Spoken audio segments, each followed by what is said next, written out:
Para hablar de tabla periódica, es importante primero determinar qué es. ¿Qué es eso de la tabla periódica? Sabemos cómo es la tabla periódica. Hemos visto una tabla periódica, pero ¿qué es en sí la tabla periódica?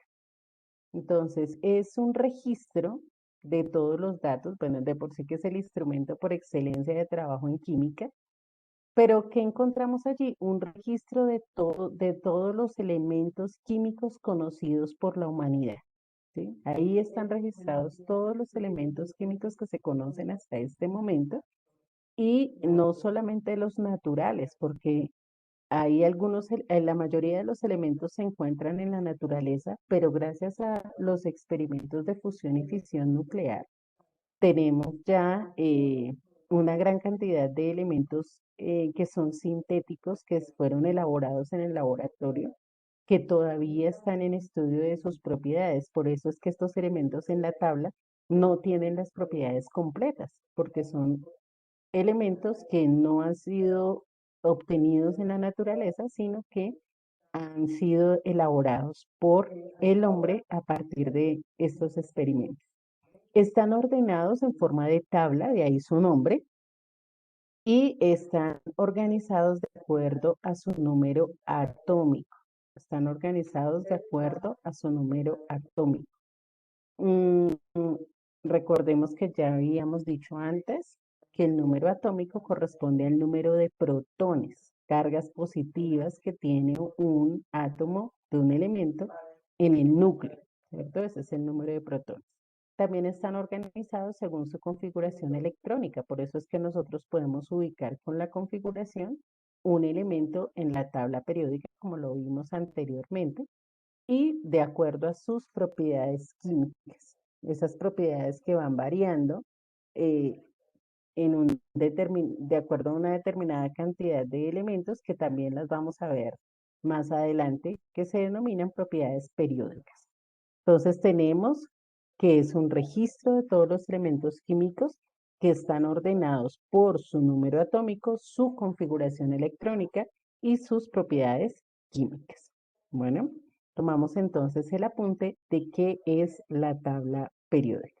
No es necesario escribir qué es, simplemente escriben como título tabla periódica y escriben la definición.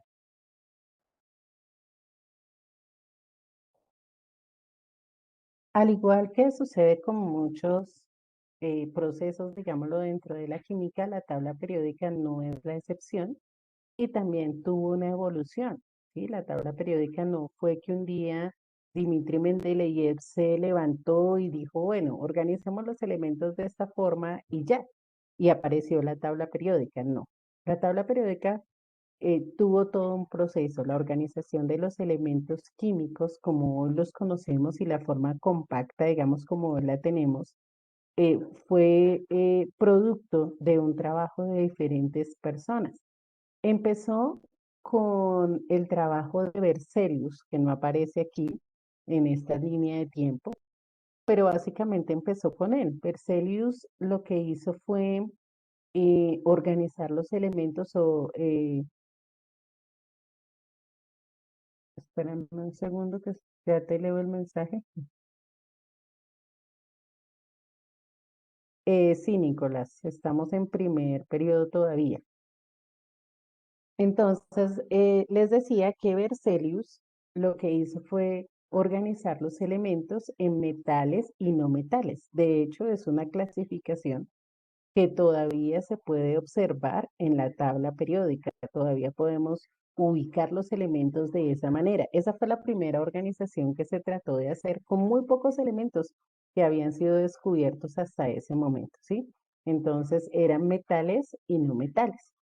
Más adelante en el tiempo, ya en 1820, como lo vemos en la línea de tiempo que tenemos allí, aparece Dobereiner.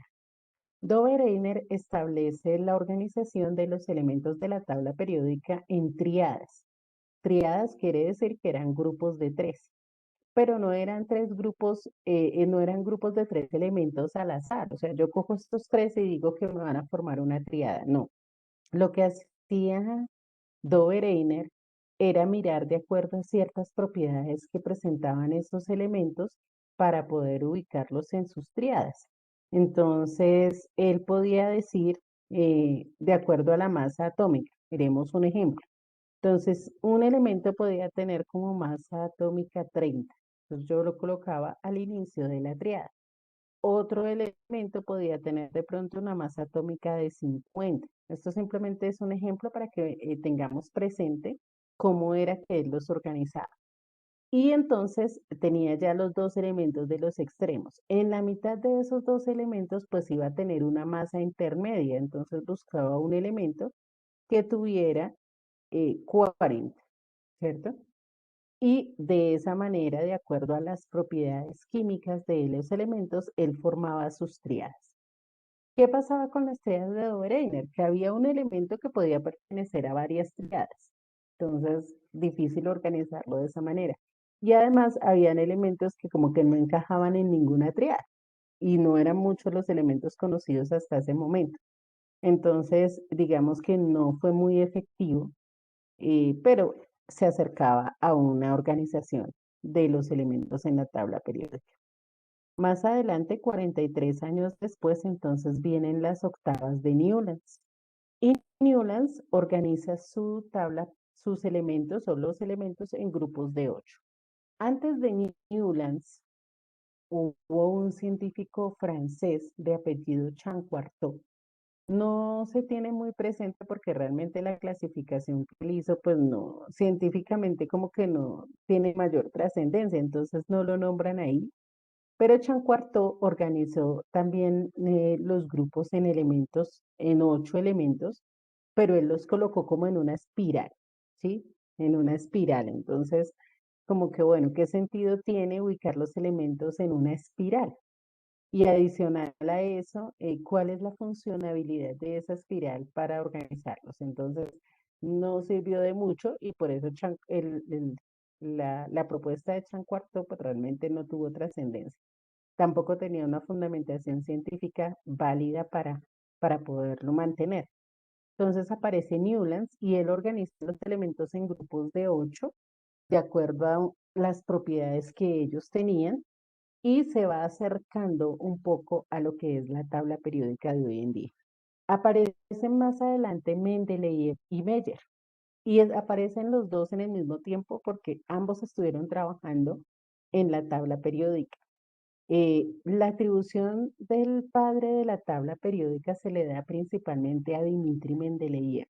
Y ya les explico por qué. Si los dos estuvieron trabajando en la tabla periódica, los dos estuvieron aportando desde sus conocimientos cómo ir organizando los elementos en 1869. En realidad se le da a Mendeleev por un detalle muy importante, y es que Mendeleev pudo predecir dónde estarían ubicados los elementos que hasta el momento no habían sido descubiertos. Esa fue la razón por la cual a él se le considera el padre de la tabla periódica, porque él fue el que pudo determinar dónde podrían ubicarse elementos que fueron descubiertos posteriormente, ¿sí? Y efectivamente tenía toda la razón. Entonces, por esa razón es que a él se le da esa autoría de la tabla periódica. Él organizó la tabla periódica de acuerdo a las masas atómicas, no al número atómico como están hoy en día. Él lo organizó de acuerdo a la masa atómica, pero hizo también esa predicción. Más adelante, en 1914, se introduce el concepto de número atómico, ¿sí? Ahí es donde se empieza a hablar de número atómico y estamos en ley con la ley periódica moderna.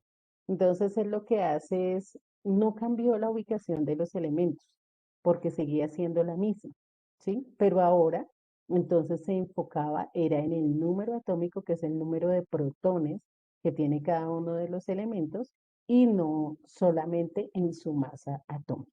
Ese fue el trabajo desarrollado por Moseley.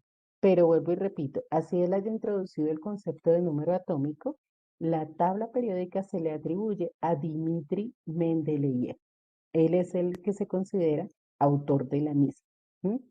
Y hoy en día, la tabla periódica moderna, la tabla periódica actual, la que ustedes y yo conocemos, está en función del número atómico, ¿sí? En función del número atómico.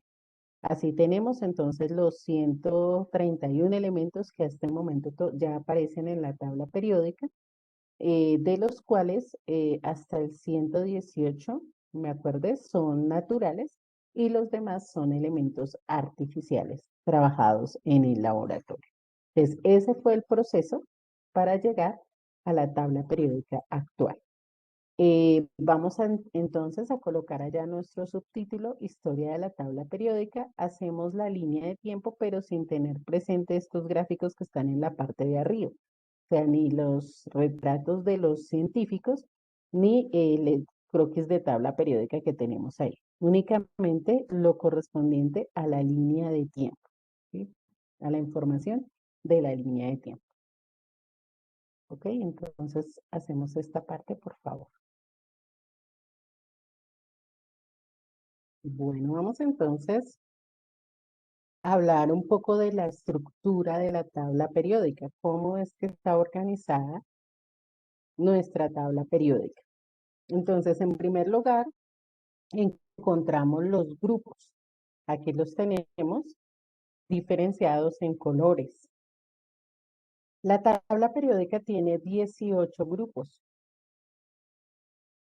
Anteriormente, solamente encontrábamos la numeración como aparece aquí en el esquema, en números romanos, ¿cierto?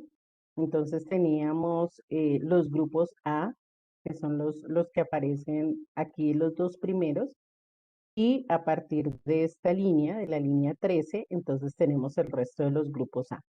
Y los grupos B, que se denominan metales de transición. Los grupos A se llaman se llaman elementos representativos y los grupos B, elementos de transición. Básicamente, ¿qué son los grupos? Las 18 columnas verticales que tiene la tabla periódica. No podemos confundir columnas con filas. Entonces, las columnas son verticales, las filas son horizontales. Y se denominan grupos o familias. ¿Por qué se denominan grupos o familias? Porque los que están en un mismo grupo o en una misma familia tienen propiedades físicas y químicas similares, ¿sí? Debido justamente a las características que tienen estos elementos. Por ejemplo, todos los elementos del grupo 1A, su configuración electrónica termina en 1, ¿sí? Todos terminan en 1. ¿Por qué? Porque recordemos que el grupo nos está diciendo los electrones del último nivel de energía. Entonces, todos los del grupo 1A, la configuración electrónica va a terminar en S1, ¿sí? ¿Por qué? Porque todos ellos tienen un electrón en el último nivel. Independientemente de que el nivel sea el 1, el 2, el 3, no interesa.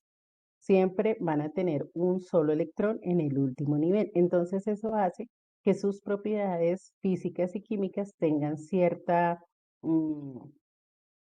similitud, ¿sí? Por esa razón, pues reciben un nombre. Ahora, esos 18 grupos o esas 18 familias, sobre todo en los grupos representativos, tienen unos nombres particulares. Por ejemplo, el grupo 1A se llama alcalinotérreos, alcalinos, perdón, son los metales alcalinos. El grupo 1A corresponde a metales alcalinos. El grupo 2A se llaman metales alcalinotérreos. El grupo 3A son los térreos, ese es el nombre que reciben, térreos. En el grupo 4A tenemos los carbonoides, ¿cierto? Que hace referencia al elemento que lo inicia, que es el carbono. En el grupo 5A tenemos los nitrogenoides, también haciendo referencia al nitrógeno, que es el primer elemento de este grupo 5A. El grupo 6A es de los anfígenos, es el nombre que reciben, anfígenos, y corresponde al grupo que inicia con el oxígeno. El grupo 7A corresponde a los halógenos y allí el elemento que inicia es el flúor. Y por último tenemos el grupo 8A, que son los gases nobles, ¿sí? Gases nobles. Y dentro de los B no tenemos esa discriminación, sino que todos los grupos B en la tabla periódica hacen referencia a los metales de transición. Bueno, en este esquema nos hace falta dos familias, pero no están organizadas por grupos, sino que son más bien parte de los periodos de la tabla, que son los lantánidos y los actínidos, que se corresponden a los elementos de transición interna. Se llaman así, elementos de transición interna, que son los que completan los periodos 6 y 7 de la tabla, eh, conocidos como lantánidos y actínidos o elementos de tierras raras. Entonces, esa es la estructura que tenemos en cuanto a las columnas de la tabla periódica, que se llaman grupos. 18 columnas, de las cuales las de los grupos representativos, cada una recibe un nombre como familia, ¿cierto? Pues las características de esas familias son muy similares a nivel físico y a nivel químico. Entonces tomamos el apunte de los grupos, que es la primera parte de la estructura, y ahorita ya vamos a hablar de los periodos, que son la otra parte de la estructura. Por ahora no es necesario hacer el esquema, simplemente lo tenía para la explicación y para que observáramos claramente a qué nos estamos refiriendo con los grupos de la tabla. Entonces, tomamos el apunte, por favor, de grupos. Colocamos allí como subtítulo estructura, grupos y colocamos este texto que tenemos aquí en la diapositiva. Si tienen alguna pregunta, la pueden hacer. Ya.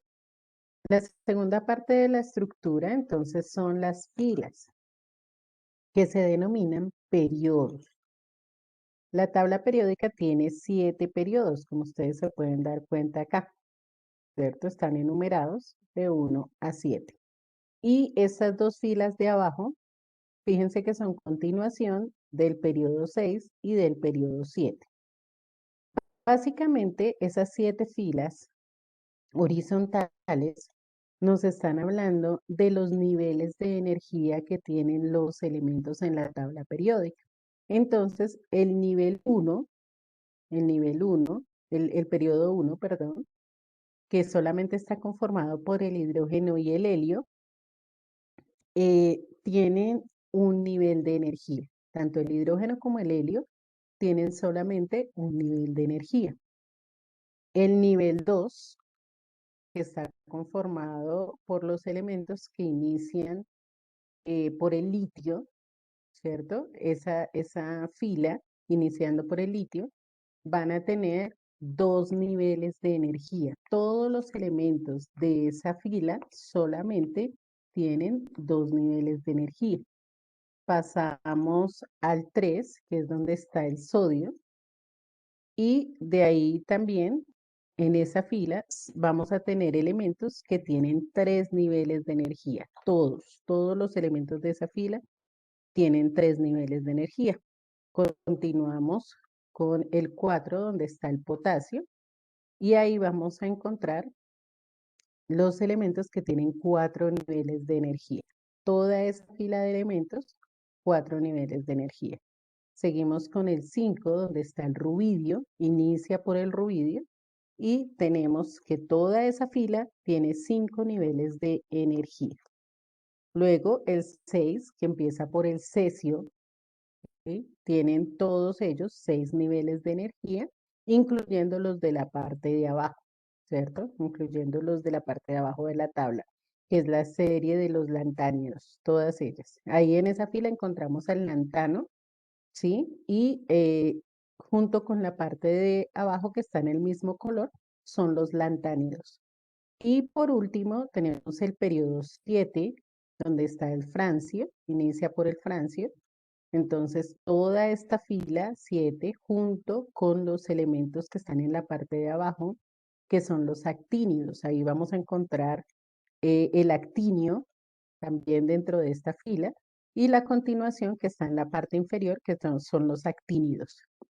Entonces, ahí tenemos los 7 periodos de la tabla. Por eso les decía, cuando revisamos los números cuánticos, la cantidad de niveles hasta el momento era 7, que los átomos más grandes tenían 7 niveles de energía. Y entonces eso lo podemos ver reflejado en la organización de nuestra tabla y en lo que vemos aquí, ¿no? Entonces, 7 periodos, 7 filas horizontales que me están indicando los niveles de energía que tiene un elemento. Hasta que estamos claros, ¿hay alguna pregunta?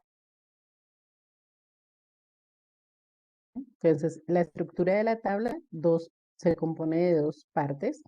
Los grupos, que me indican la cantidad de electrones en el último nivel, y adicional, pues que están organizados de esa manera porque me dan como las características de todos los elementos que hacen parte de ese mismo grupo. Y los periodos que me están indicando la cantidad de niveles de energía que tiene un determinado elemento. Bueno, ¿está ahí claro? Ok. Pasamos entonces ahora a hablar de esa información que nos puede revelar o que nos puede presentar la tabla periódica. ¿Qué información obtenemos nosotros de la tabla periódica? En primer lugar, hablando de los elementos de la clasificación que hacía Berzelius, recuerden ustedes de Berzelius que ya les había comentado, él estableció dos clasificaciones, metales y no metales. Con el tiempo aparecieron los metaloides, ¿cierto? Que son elementos que tienen propiedades intermedias entre metales y no metales. De hecho, los metaloides tienen una gran aplicación en la parte tecnológica, porque al tener esas propiedades intermedias, eh, son de gran utilidad a nivel electrónico. Entonces, fíjense cómo está distribuido en ese sentido la tabla. Tenemos por aquí en el grupo 1A al hidrógeno, que es el primer elemento de la tabla periódica. El hidrógeno es un elemento no metálico. Es el único elemento no metálico que hace parte de este que ya les había dicho que se llamaba metales alcalinos, el grupo 1A, pero el hidrógeno es la excepción, ¿sí? Lo que pasa es que está ahí porque él solo tiene un electrón en el último nivel. Por esa razón está ahí en el grupo 1A, pero realmente él debería pertenecer a estos grupos de acá porque es un no metal en ese sentido, ¿no? Entonces, el elemento hidrógeno es un no metal, pero está en el grupo de los metales alcalinos, que es el grupo 1A.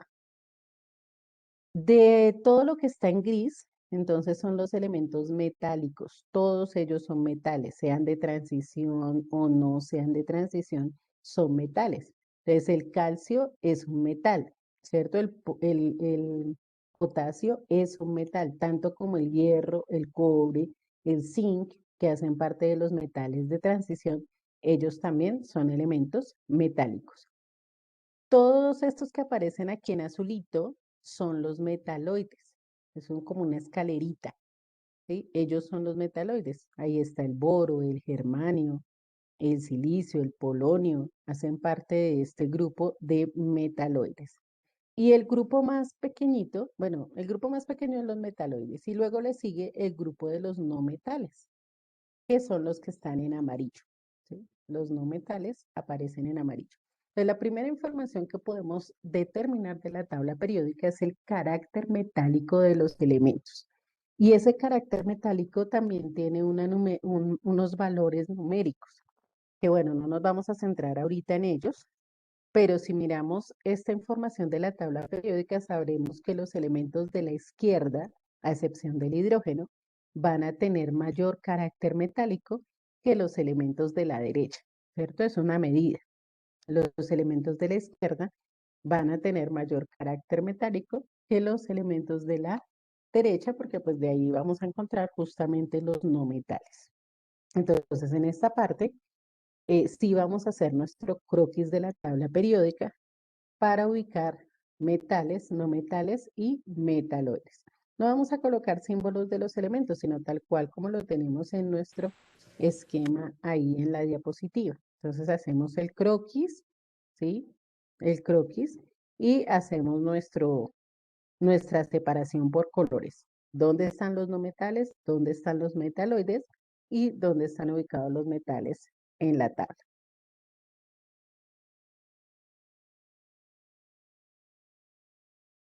Entonces, iniciamos con nuestro esquema.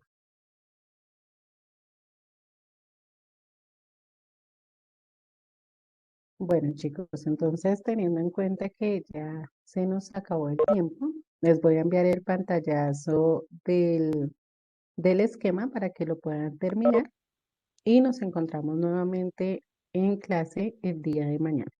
Bueno, que tengan excelente resto de jornada. Que Dios los bendiga. Chao a todos.